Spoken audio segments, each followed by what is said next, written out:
Used to be the only safety drills schools would carry out were fire drills. Today, the threat has become more complex, including the threat of live fire in schools. There is a syllabus to train for that, but the curriculum is always adapting. Jeff City's teaching the same thing we're teaching.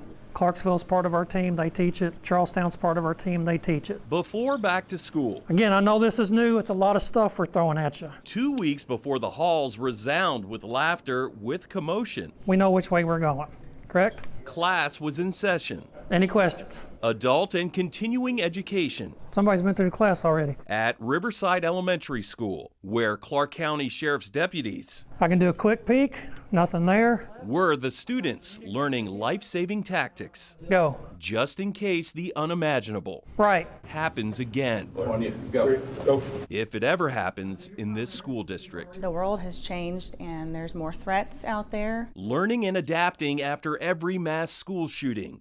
Columbine was just the beginning. The response back then, it was get a SWAT team here, make entry. You know, we quickly learned that doesn't work. Then Sandy Hook, Parkland, and most recently Uvalde, Watch that door, watch that door. where school security camera video from the hallway got leaked the very same week of the Clark County training. Was there anything you learned from that video going into this training? Yeah, there was quite a bit of information that we were able to look at and say, you know, maybe we want to go a different path when we show up.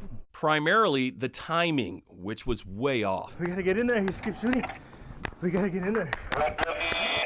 It took well over an hour to finally confront and take out the shooter, after the first officers retreated for cover, and despite the overwhelming show of force. There's victims in the room with him. A child on the phone, multiple victims. Of 376 police officers on scene. There's only going to be two outcomes when we get here. Either I die or he dies. If you're actively shooting kids, there's only going to be two outcomes, and we're not going to stop until we get to that outcome. Isn't that the standard pretty much industry-wide when it comes to law enforcement? It's the standard for the Clark County Sheriff's Office, I can tell you that. Bottom line, they're trained I'm covering this hallway and this hallway. to move and move in All right, next, let's go. immediately Clear your dead spaces. with one target in mind. Stop the threat.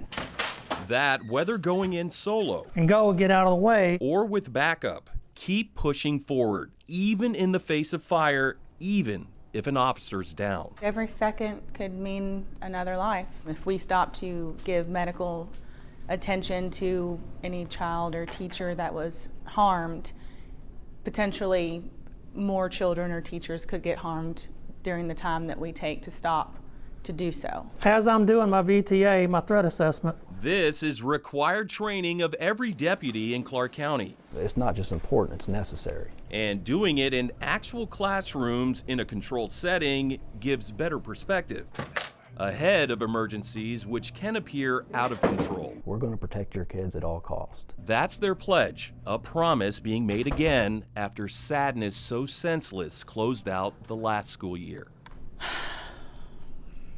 I would tell parents, with me being a parent, I would do everything it takes, even if my life depends on it, to make sure that their children are safe. This is the evolution of school safety, and nothing elementary about it these days. it's locked.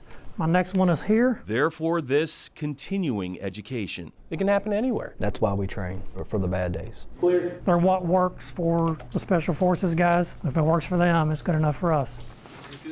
Response times are critical, and all 7 schools in unincorporated Clark County have a school resource officer on site, and they too are trained to eliminate the threat first and foremost.